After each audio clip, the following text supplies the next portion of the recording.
తాకట్లో ఉన్న మీ బంగారాన్ని విడిపించి ఆ రోజు ఆన్లైన్ రేటుకి కొంటాం. Sharma gold company. నమస్కారం, వెల్కమ్ టు సుమన్ టీవీ. నేను గీతాంజలి. ప్రస్తుతం మనతో పాటు నృసింహ ఉపాసకులు, భద్రాచలంలో ఉన్నటువంటి గోవింద కల్పవృక్ష నారసింహ సాలగ్రామ ఆశ్రమ నిర్వాహకులు డాక్టర్ కృష్ణ చైతన్య స్వామి గురువు గారు ఉన్నారు. వారితో మాట్లాడదాం. గురుగారు నమస్కారం అండి. నమస్కారం అమ్మా. 29వ తారీఖు మార్చి షష్టగ్రహ కూటమి, అలాగే అమావాస్య, పాల్గొన అమావాస్య. మామూలుగానే ఆశ్రమంలో అమావాస్య రోజు వివిధ రకాల పూజలు చేస్తారండి, తెలిసిన విషయం. హోమాలు నిర్వహిస్తారు. ప్రత్యేకించి ఈసారి ప్రత్యేకత ఏంటి? ఎందుకంటే షష్టగ్రహ కూటమి అనగానే అందరూ భయపడుతున్నారండి. ఏదో జరుగుతుంది, అనర్థం, మనం తట్టుకోలేము, తర్వాత ఆ పరిణామాలు రాజులందరిపైన ఉంటుంది, అందులోనూ ఉగాది తర్వాత రోజు అని చెప్పి ఇలా రకరకాలుగా వింటూ ఉన్నాం. అసలు ఏంటి వాస్తవం ఏంటో మాట్లాడుకుందాం. అంటే సాధారణంగా ఇది ఖగోళంలో జరుగుతున్నటువంటి ఒక అద్భుతం అని చెప్పాలి ఫస్ట్. అంటే మనం చాలా మంది ఖగోళంలో జరిగేటువంటి అన్నిటివి కూడా మనకు ఆపాదించుకోవద్దు. ఇప్పుడు ప్రతి నిత్యం కూడా ఏదో ఒకటి జరుగుతుంటుంది. అలాంటివన్నీ కూడా ప్రతి దానికి కూడా అంటే సాధారణంగా రాజులకు, అంటే దేశాధినేతలకు సంబంధించినటువంటిది, అంటే ఒక దేశానికి సంబంధించినటువంటిది, దీనికి సంబంధించిందిగా కూడా దీని యొక్క ప్రభావం ఉంటుంది తప్ప ప్రతి ఒక్కరికి కూడా దాని ఇంపాక్ట్ ఏమవుతుందంటే అంటే ఈ రాశి వాళ్ళకి ఇలా అయిపోతుంది, చాలా ఎక్కువ ఎఫెక్ట్ అవుతుంది అనేటువంటిది కాకుండా షష్టగ్రహ కూటమి అనేటువంటిది మనం ఈ మధ్యకాలంలో 2019లో కరోనా వైరస్ వచ్చిన సమయంలో కూడా షష్టగ్రహ కూటమి ఉంది, దాని ద్వారానే ఇలా జరుగుతుంది అనేటువంటి. అయితే అప్పుడు ఉన్నటువంటి గ్రహ సంపత్తి వేరే, ఇప్పుడు ఉన్నటువంటి గ్రహ సంపత్తి వేరే. అంత తీవ్రమైనటువంటి ప్రభావం అనేటువంటిది ఖచ్చితంగా ఉండదు, ఇందులో ఎలాంటి సందేహం లేదమ్మా.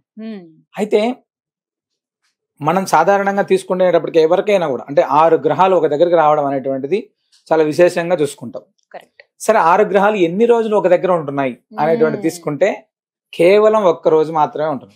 29వ తారీఖు మధ్యాహ్నం 11:30 నుంచి మరుసటి రోజు వరకు ఈ యొక్క గ్రహ సంపత్తి అనేటువంటిది ఉంటుందమ్మా. 28 నుంచి 29 నార్మల్ గా. 30వ తారీఖు మళ్ళీ చంద్రుడు మారిపోతున్నాడు.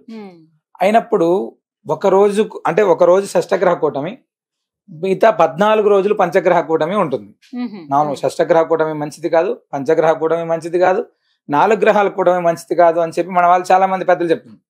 అయితే ఇందులో బలం అనేటువంటిది చాలా తక్కువగా ఉంది. ఇందులో చంద్రుడు అనేటువంటి వాడు కానీ ఇలాంటి అంటే రోగకారకులు ఎవరైతే ఉన్నారో వాళ్ళందరికీ కూడా అంత ఎఫెక్టివ్ గా ఎవరు లేరు. కాబట్టి దాని వలన విపరీతమైనటువంటి వ్యాధులు ఏదో ప్రబలిపోయి ఏదో అయిపోయేటువంటి అవకాశం లేదు. ఫస్ట్ అంటే మీనరాశిలో ఈ యొక్క షష్టగ్రహ కూటమి ప్రభావం చేత, అదే విధంగా సింహరాశిలో వీటి యొక్క ప్రభావం చేత కొంచెం ఆ రాశుల పైన ఈ యొక్క ప్రభావం పడేటువంటి అవకాశం ఉంది. ఎలాంటి ఆ ప్రభావం అంటే ఆర్థికంగా, లేదా అనారోగ్యానికి సంబంధించిందో, వాహన ప్రమాదాలకు సంబంధించిందో, ఇలాంటి వాటిపైన వాటి యొక్క అంటే అజాగ్రత్తతో కూడుకున్నటువంటి ఏదైనా కూడా ఖచ్చితమైనటువంటి ఇబ్బందులు ఉంటాయి అని చెప్పి మనకు పెద్దలు చెప్తారు. అది కూడా తీవ్రతరం కాదు. ఫస్ట్ ఈ షష్టగ్రహ కూటమికి సంబంధించినటువంటి ఒక వ్యాసాన్ని మధ్యకాలంలో చదివితే అందులో పెద్దలు చెప్పినటువంటి అంశాలు ఏంటంటే షష్టగ్రహ కూటమి కానీ ఈ పంచగ్రహ కూటమికి సంబంధించినటువంటి ఈ 14 రోజులు ఏవైతే ఉందో ఆ 14 రోజులు కూడా విశేషంగా విష్ణువుని ఆరాధించమని ఉంది. అంటే విష్ణువుని ఎలా ఆరాధించాలి?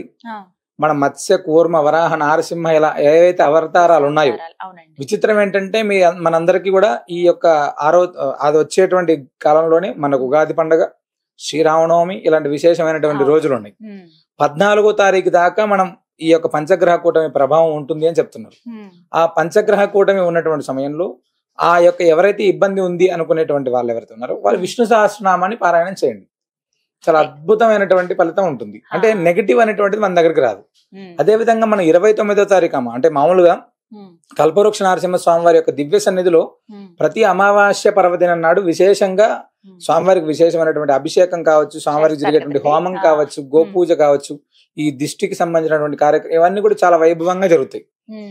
ఈ షష్టగ్రహ కూటమి అనేటువంటిది ఏదైతే ఉందో ఆనాడు మనం ఖచ్చితంగా ఈ యొక్క షష్టగ్రహ కూటమి అంటే ఈ యొక్క ప్రభావం అనేటువంటిది ఏ రాశులు 12 రాశుల్లో ఎవరికి కూడా ఉండకూడదు.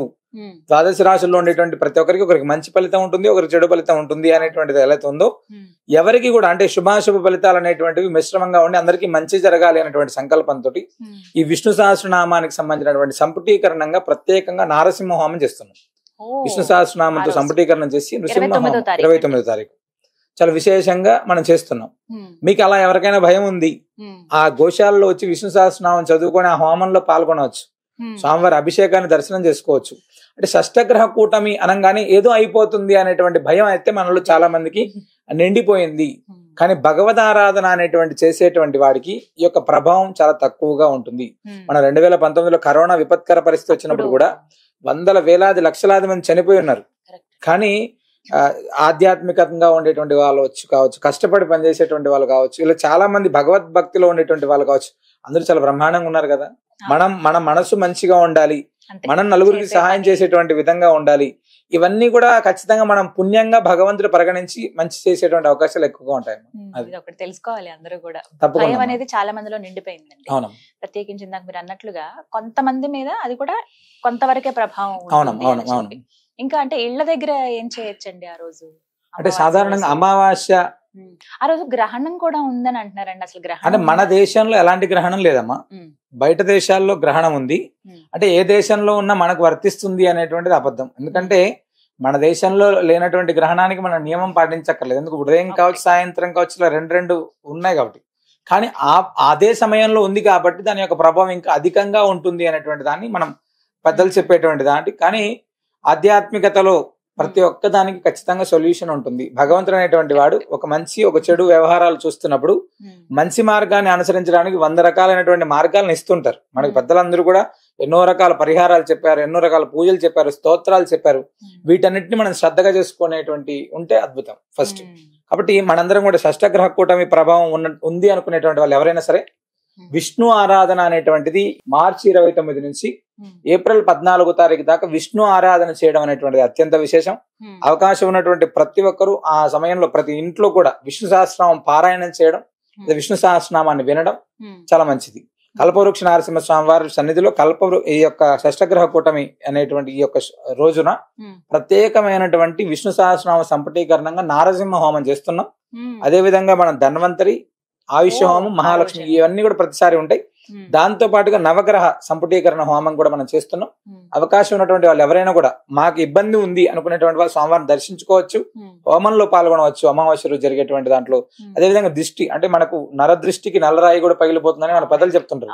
అలాంటి దృష్టి దోషాల ప్రభావంతో చాలా కుటుంబాలు ఇబ్బంది పడుతున్నాయి అనేటువంటి దాంతో మనం ప్రతి అమావాస్య పర్వదినంలో ప్రత్యేకంగా దృష్టి సుదర్శన మంత్రాత్మకంగా ఒక కార్యక్రమం చేస్తున్నాం. చాలా బాగుంది, చాలా బ్రహ్మాండంగా ఉంది అని చాలా మంది చెప్తున్నారు. ఎవరైనా మీరు ఇబ్బంది పడుతున్నటువంటి వాళ్ళు ఎవరైనా ఉంటే తప్పకుండా రండి. స్వామివారి సన్నిధిలో అమావాస్య పర్వదినంలో హోమంలో పాల్గొనండి. అద్భుతమైనటువంటి ఫలితాన్ని మనం చూడొచ్చమ్మా. ఆ రోజు డైరెక్ట్ గా వచ్చి పాల్గొనొచ్చండి. ఫోన్ నెంబర్ ఇస్తే కాల్ చేసి వివరాలు కనుక్కోవచ్చు. ప్రత్యక్షంగా పాల్గొన్నాం, స్వామివారి అభిషేకం హోమంలో పాల్గొన్నాం అంటే తప్పకుండా సంప్రదించి వస్తే మంచిదమ్మా. స్వామి ధైర్యానికి ప్రతీక. అవునమ్మా. అంటే నృసింహుడు అంటే మృత్యువుకు కూడా మృత్యువు. అలాంటి భగవంతుని మనం ప్రార్థన చేస్తే ఇప్పుడు 11 గంటల సమయానికి ప్రారంభం అవుతుంది షష్టగ్రహ కూటమి. ఆ సమయంలో స్వామివారి సన్నిధిలోనే మనం ఉంటే ఉదయం అద్భుతంగా ఉంటుంది కదా. స్వామి సన్నిధిలోనే మనం పారాయణం చేసుకోవడం, స్వామి సన్నిధిని గడిపితే ఆ ప్రభావాన్ని మన దగ్గరికి కూడా రానియాడు ఆయన భగవంతుడు. చాలా చక్కగా వివరించారండి. ఒక ధైర్యం అయితే వచ్చింది. ధన్యవాదాలు గురుగారు. నమస్కారం.